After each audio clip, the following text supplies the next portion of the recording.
मी राजेंद्र श्रीमंत भोस, माजी उपसरपंच ग्रामपंचायत तांदळी तुम्हाला, सदस्य जिल्हा कोर कमिटी अहिल्यानगर। शुक्रवारी 2 तारखेपासून आमच्या तांदळी तुम्हाला मध्ये आलेमिया बाबा यात्रा उत्सव या ठिकाणी सुरू होत असून या यात्रा उत्सवानिमित्त पूर्ण तयारी झालेली असून विविध कार्यक्रम या निमित्ताने आम्ही ग्रामस्थांनी सर्व कमिटीने या ठिकाणी आयोजित केलेले आहेत।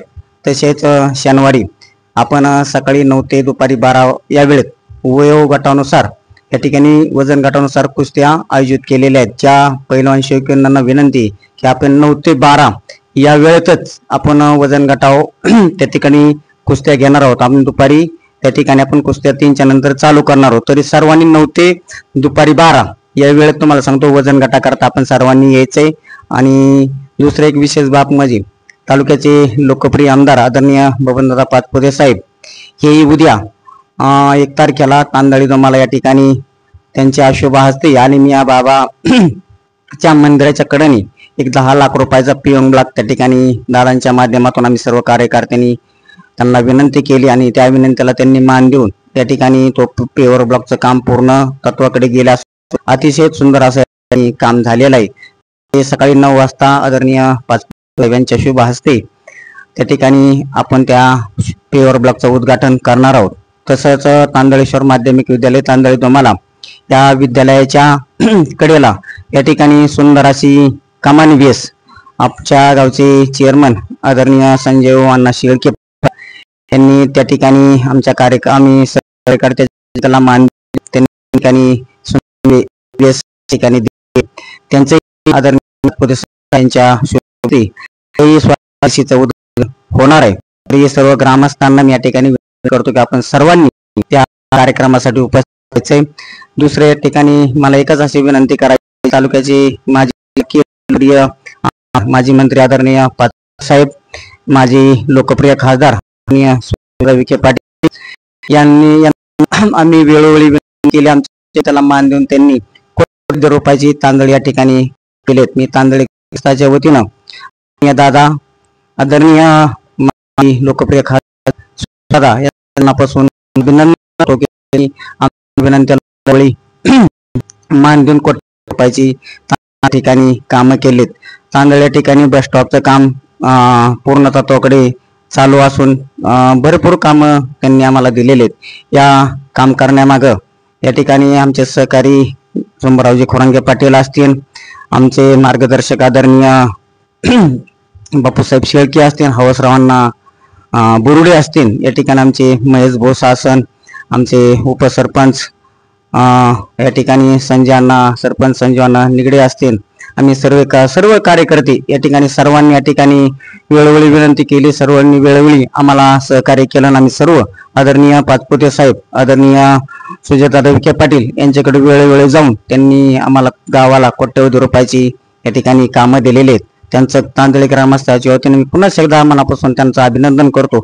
त्याचबरोबर माझे लाडके नेते आदरणीय प्रतापभाई पाचपुते साहेब यांचं विशेष असं करून तांदळीवरती प्रेम आहे। त्यांनी आमच्या प्रत्येक विनंतीला मान देऊन तांदळीत काही ना काही देण्याचं त्या ठिकाणी काम केलेलं आहे। त्याचबरोबर माझे नूतन लोकप्रिय आमदार आदरणीय विक्रमसिंह पाचपुते साहेब यांनाही या ठिकाणी मी विनंती करणार ते पुढच्या काळखंडामध्ये तेही तांदळी या ठिकाणी आमच्या विनंतीला मान देऊन वेळोवेळी तेही आम्हाला मदत करणार आहेत। त्यांचंही मनापासून त्यांना अभिनंदन करतो की त्यांनी या कामामध्ये त्यांचाही सिंहाचा वाटा आहे। दुसरं असं की तांदळीची यात्रा पूर्ण पार करण्यासाठी सर्व ग्रामस्थांनी एकत्र यात्रेचा पुरेपूर सर्वांनी या ठिकाणी कुठलीही विपरीत घटना न घडता सर्वांनी एकत्रित येऊन यात्रा कशी शांततेत पार पडन असं सर्वांनी या ठिकाणी लक्ष देण्याची गरज। आखाडा या ठिकाणी सुंदर होईल। या आखाड्यामध्ये तुम्ही जे काम करणार आहात किंवा तुम्ही मल्ल बोलणार आहात कशा पद्धतीने किंवा तालुक्यामधून बोलणार आहेत का जिल्ह्यामधून का कुठून येणार आहेत? नाही मल्लांना महाराष्ट्रामधून आल्यानंतर त्याची कुस्ती लावणार का असे मागे लावणार? ऐका ना, आम्ही काय करणार आहेत, आम्ही पूर्ण तुम्हाला सांगतो सगळ्यांना या ठिकाणी व्हॉट्सअपच्या माध्यमातून मीडियाच्या माध्यमातून सर्वांना आम्ही या ठिकाणी सांगितलं की तांदळी तुम्हाला या ठिकाणी 9 ते 12 या वेळेत आम्ही वजन गटावर कुस्त्या घेणार आहोत। तरी पैलवान शौकीनांना माझी विनंती की आपण 9 ते 12 या वेळेतच तांदळी या ठिकाणी यावं, कारण नंतर आम्ही 12च्या पुढे नंतर तुम्ही जरी आले तरी आम्ही कुठलाही पैलवानाचा विचार केला जाणार नाही. तरी पैलवानांना माझी विनंती की आपण 9 ते 12, मग 9 ते 12ची वेळ जर तुम्ही तिथं आले आणि समजा आम्ही म्हणतो 12 वाजेपर्यंत जर कुस्त्या तुम्हाला सांगतो आमचं जर हे नाही झालं तर आम्ही 12चं एक टायमिंग वाढवून घेऊ ना. तुम्ही ज्या वयोगटानुसार ही केलेली वजन गटानुसार ही केलेली की कुस्ती ठरवली आहे, ही कुस्ती आता तालुक्यामधून असली पाहिजे का बाहेरील मल्ल पण आले पाहिजे किंवा कुठून आले तरी चालेल? नाही नाही असं नाही, असं महाराष्ट्रामधून आले तर कुठून ऐका ना, कुठून जरी आले तरी काय नाही. आणि तांदळी गाव हे पैलवानाचं क्षेत्र आहे, कारण मागच्या कालखंडामध्ये माजी महाराष्ट्र केसरी बाळासाहेब वड्रा संजय पाटील हे तांदळी या ठिकाणी आलेले आहेत, म्हणजे ज्यांनी महाराष्ट्र केसरी हा किताब मिळवलेला आहे. याच्यासाठी तुम्ही पहिलं बक्षीस किंवा दुसरं बक्षीस किंवा तिसरं बक्षीस ठेवलेलं आहे का कसे? नाही असं काहीच नाही, आम्ही बक्षीस वगैरे काही ठेवलेलं नाही. आपण काय करतो, ग्रामस्थ म्हणून शेवटची कुस्ती भाऊ केवढ्याला लावायची. आपण काय करतो, पहिल्यापासून आता लहान लहान कुस्त्या घेत घेत आपण मोठ्या मोठ्या कुस्त्या लावत जातो. आणि मग त्याच्यानंतर आपण काय करतो, आता समजा काय महाराष्ट्र केसरी जर तांदळीत आले किंवा इतर जर तालुक्यातले काही तिथं मल्ल आले तर त्यांच्या भाऊ ह्याच्यानुसार आपण ग्रामस्थ भाऊ ठरवू त्यांना या ठिकाणी आपल्याला बक्षीस किती द्यावं लागेल. तांदळीमध्ये काय तालीम वगैरे तुमची आहे का गावकऱ्यांची? नाही ना तांदळीमध्ये पहिलं तांदळीमध्ये बनलेले आहेत का काही? हो, तांदळीमध्ये पैलवान भरपूर बनलेले आहेत. तिथं भरत दादा आहे आणि प्रत्येक ग्रामस्थ आमची गुरु हनुमान तालीम या नावाने तांदळी तुम्हाला या ठिकाणी तालीम आहे. आणि आमचे जे मारुतीचं मंदिर आहे, या मारुतीच्या मंदिराच्या पुढेच गुरु हनुमान तालीम असं हे तालमीचं नाव दिलेलं आहे. आणि त्याच्या शेजारीच आता जो शनिवारी आखाडा होणार आहे तो त्या तालमीच्या आणि मंदिराच्या शेजारीच भव्य दिव्य असा आखाडा आयोजित केलेला आहे. आणि सालाबाद प्रमाणे याही वर्षी तो आखाडा चांगल्या प्रकारे होईल आणि सर्व ग्रामस्थ त्या आखाड्याला सहकार्य करतील. आपण सर्वांनी मल्लांनी यावं अशी मी सर्वांना या ठिकाणी विनंती करतो. नाही नाही नाही नाही असं आता म्हणता येणार नाही ना, भरपूर संख्येत आलं तरी काय नाही, मल्लांनी तिथे यावं. आता काय असं बंधन नाही ना, आपण कोणाला म्हणू शकतो तुम्ही इथे का आलात म्हणून.